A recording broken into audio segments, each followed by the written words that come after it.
Today's first story takes us deep into the piney woods of East Texas, where three buddies thought they were settling in for a quiet night of fishing. Instead, they wound up face to face with something straight out of a nightmare. An account so disturbing, it landed on the TV show. These woods are haunted where the witnesses detailed their experiences. This true story is downright terrifying. You won't want to miss this one.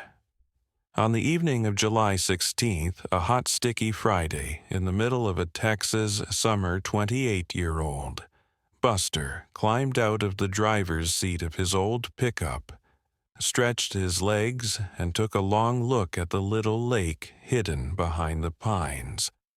His younger brother, Larry, who was 26, hopped down from the passenger side, and their longtime buddy, a year older than Larry, slid out from the back. The three had spent half their childhood fishing this water. So tonight was supposed to be simple catch. Catfish roast, a few hot dogs, and be home before sunrise. Simple. Right now. Right away, Buster told Larry that he was dreaming. If he had thought he'd land the biggest fish. Larry laughed and said Buster would see soon enough. Their friend just shook his head and started hauling the cooler out of the bed. The guys didn't notice it then, but a full moon was already pushing above the treetops. They eased the aluminum John boat to the water, cranked the little outboard, and puttered toward the center of the lake. And by the time they killed the motor, the sky had turned velvety black, and the Milky Way was spilling straight overhead for the next couple of hours. They whispered jokes and watched their bobbers dance and, listened to the usual night sounds, an owl somewhere in the timber, the occasional splash of a fish. Everything felt perfect. A little after 10. The mood shifted. From deep in the woods came one long drawn-out howl. It wasn't the yip-yip-yip of coyotes. It was bigger, lower, almost like a wolf trying to scream, and all three men froze. Buster just felt the hair on his arms stand straight up, and Larry muttered, "That was one weird-sounding critter." But nobody wanted to look spooked, so they shrugged it off and kept fishing.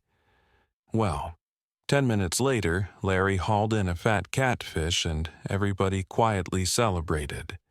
Near midnight, they motored back, pulled the boat onto the pebbly bank, and lit their little fire. Buster speared a couple of hot dogs and just let them bliss over the flames, while the guys traded stories. Their friend, half joking, brought up the local legends. Folks in the next town sometimes claimed they heard a monster howling out here on full moon nights. Larry, of course, chuckled and said somebody had watched too many movies, and Buster just smirked. After all, this is a guy who spent years in the woods and had never seen anything he couldn't name, as they settled around the crackling campfire roasting hot dogs on their sticks. Larry kept rubbing his fingers through his hair and frowning at the embers. What was odd was that Larry kept saying how brittle his hair felt. Buster and his friend kept looking over at him, being like, "Man, what are you talking about? Are you okay?" Larry realized he had a serious problem. He was starting to change, and his hair was turning into fur. And there was only one thing he could do to keep from sprouting claws and fangs option. So you never run out. Trust me, whether you're sneaking around on a... He couldn't explain. The crickets stopped. And so did the frogs, and even the breeze died. It was as if somebody had hit a mute button on the entire forest. And before Buster could say a word, a branch snapped just beyond the glow of the fire, and a second later leaves crunched. Whatever was pacing out there sounded heavy, and so Larry whispered, It was probably a deer. You know, their friend tried to joke about Bigfoot, but neither sounded convinced, so Buster grabbed his flashlight, thumbed it on, and swept the beam across the tree trunk's brush. Nothing. He started to lower the light, and then Larry sucked in a breath and pointed over. There were 2 amber circles hovering in the dark, far apart and far too high off the ground. Buster studied the light, and that's when the outline snapped into view. Standing half in shadow was something close to 10 feet tall, covered in dark fur. It was upright, but it hunched forward, and its arms hung long enough that the clawed hands reached its knees. The head looked like an enormous wolf, ears pinned back, jaws partway open, and the eyes they seemed almost lit from within. Locked on the 3 men for several seconds, nobody moved. Buster felt rooted to the dirt. Flashlight shaking in his grip, and he just kept thinking to himself that there's no way this is real. And then the creature's lips curled, exposing fangs, the length of his fingers, and it rumbled, a growl so deep he felt it inside his chest. Folk's instinct finally won. Buster told the others they needed the boat now, and they backed toward the water, trying not to turn their backs, and this thing then stepped into the firelight, and the full horror of it hit them shoulders, nearly 4 feet wide, claws like knives, and a smell of wet dog mixed with rotting meat that made Larry gag. The thing suddenly roared, half howl, half roar, and charged the men, quickly flung the boat off the bank, jumped aboard, and nearly tipped it. As they scrambled, Larry yanked the starter cord twice, and the motor sputtered. Buster risked a glance back and saw this thing crouched at the edge of the water. Its eyes were blazing, its muscles bunching like it might leap, and on the 3rd pole the engine caught with a roar. Larry slammed the throttle open, and the boat shot forward, sending all 3 sprawling to the bottom. When Buster looked again, the creature was wading in knee-deep water, pacing, but it stopped there. It threw its head back and let out a howl so loud that it echoed clear across the lake. Then just stared at the boat as they sped away, and those eyes followed them until distance, and darkness just swallowed the shoreline entirely. Well, they didn't let up until they hit the opposite launch. Larry leapt out, tied a sloppy knot, and the 3 practically dove into the pickup gravel, sprayed as they tore down the dirt road toward the highway. Only when they'd driven several miles did anyone speak. Their friend kept asking what that thing was, but Larry explained that it was nothing natural. Buster had no answer at all, and they spent the rest of the night huddled in Larry's living room, blind shut, doors locked, waiting for sunrise. None of them slept. Every creak of the house set their nerves on edge. Now the following afternoon, Buster and Larry forced themselves back to the lake, broad daylight, rifles in hand, just to collect their gear. The place looked normal, but the silence still felt wrong at the campsite. They found the chairs overturned, the cooler ripped open, and in the mud a set of prints 3 times wider than Buster's hand. The tracks walked like a person left, right, left, but each one had claws digging into the earth, and 7 feet up a pine tree were fresh gouges cut to the bark. That was all either brother needed. They grabbed what was salvageable and left for good. Their friend never set foot near that lake again. Now in the weeks that followed, none of them really slept. Larry refused every invite to camp, and their friend told the story once to his father, got a look of disbelief, and never mentioned it again.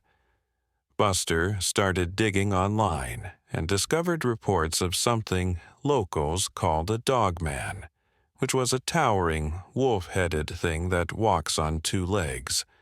The descriptions matched right down to the amber eyes.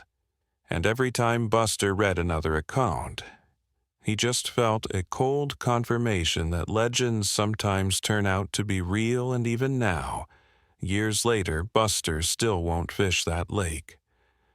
What they met that night wasn't an animal acting on instinct. It was something intelligent, something evil, and it let them go only because deep water lay between hunter and prey. He knows not everyone gets that lucky on the night.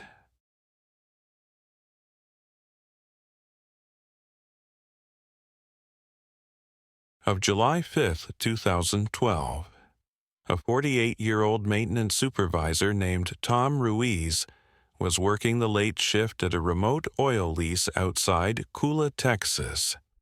It was a sweltering summer evening, mid-90s, even after sundown, so Tom kept a dented metal thermos of sweet tea next to the little box fan buzzing on his desk a little after 11 p.m. He stepped out of the trailer office, grabbed a flashlight, and started his routine walk to the new security cameras that had been mounted on the pump jacks. Now, some context for the cameras: for nearly 2 months, the company had been losing crude oil. Somebody was sneaking onto the property at night, hooking a hose to the stock tanks and vanishing before sunrise.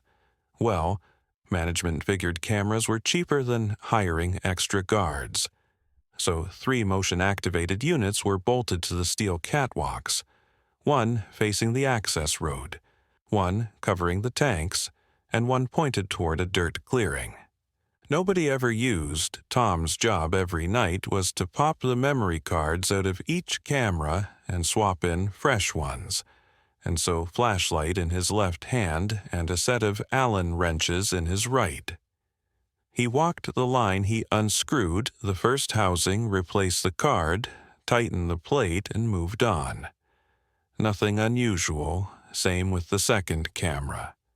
But when he reached the one aimed at the empty patch of dirt, he noticed something odd. The display on the back, normally dark, was pulsing faintly.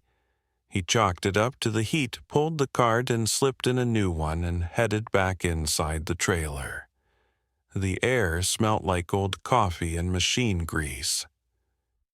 Tom sat down in a dusty Dell computer, slid the card into the reader, and opened the first image he expected to see. A grainy picture of a pickup truck, or maybe some guys in hoodies siphoning oil.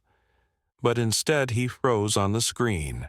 Was the clearing. In the middle of that clearing sat a smooth oval object, resting just inches above the dirt. It was maybe the size of a small bus, and the camera's infrared flash made the thing glow, white hot against the dark background. Now around the perimeter of the craft were 4 shadowy bumps that looked like landing pads. No doors, no windows, no markings. Just this silent machine hovering in darkness. Tom just leaned back, rubbed his eyes, and thought to himself that this has to be a glitch. So he clicks to the next frame. Same object, same position, next frame. Now it's gone, nothing but empty dirt again. And the whole sequence, based on the timestamps, lasted maybe 3 seconds at this point. Tom is not a UFO guy. I mean, he hunts, he fishes, he fixes broken pumps. That's it. But what he's looking at makes no sense. And the more he stares, the more he feels that prickly pressure in his ears that shows up right before panic kicks in. So he does what a lot of people do when something weird lands in their lap. He emails it to a buddy, and within an hour the photo has ping-ponged around the night crew. And by sunrise, every field hand with a company email has seen it. Nobody has an explanation. But everyone agrees on one thing: those definitely are not oil thieves. Well, a week later, the image reaches Tam's 21-year-old daughter, Marissa, who is living 3 hours away in San Antonio for college. She opens the attachment on her phone, zooms in, zooms out, and then calls her dad. He tells her that the company hasn't said a word about it, and that the camera itself checked out. Fine, Marissa is a person who binge-watches paranormal documentaries between classes. Decides the photo needs to be in front of people who study this kind of stuff, so she fills out an online form for MUON, which is the Mutual UFO Network, and uploads the file, then nothing. Weeks roll by. Fall semester starts. No follow-up. No phone call, no investigator poking around the lease. It's like the report fell into a black hole. But the internet, as usual, does its own thing. And sometime around Thanksgiving, the picture pops up on a fringe forum, and from there it kind of just ricochets across UFO blogs. On January 21st, 2013, a researcher named Scott Waring publishes a write-up claiming the craft may have shot straight out of the Gulf of Mexico, which sits about 110 miles south of Cula. He argues that underwater bases are perfect hideouts because, as he puts it, 3/4 of the planet is water. The post explodes. Comment sections light up. Some readers insist a light pattern under the object proves anti-gravity technology. Others just swear it's a dog image pointing to pixel edges.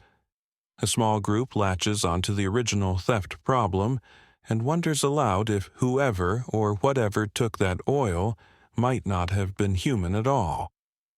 Meanwhile, Tom and his crew keep pumping. Crude, the company replaces a couple of locks, but the missing oil issue stops on its own. Nobody is ever caught. The camera that shot. The photo is still in service, still aimed at the same clearing, and it has never captured anything unusual again. As for MUON, investigators later admit they can't find a single file on the Kula case. It's as if the report was never logged, so the picture sits online suspended between believers and skeptics, and the only people who know for sure the image is real are a handful of tired oil workers who just wanted to catch a thief and ended up photographing something the rest of us still can't explain on it.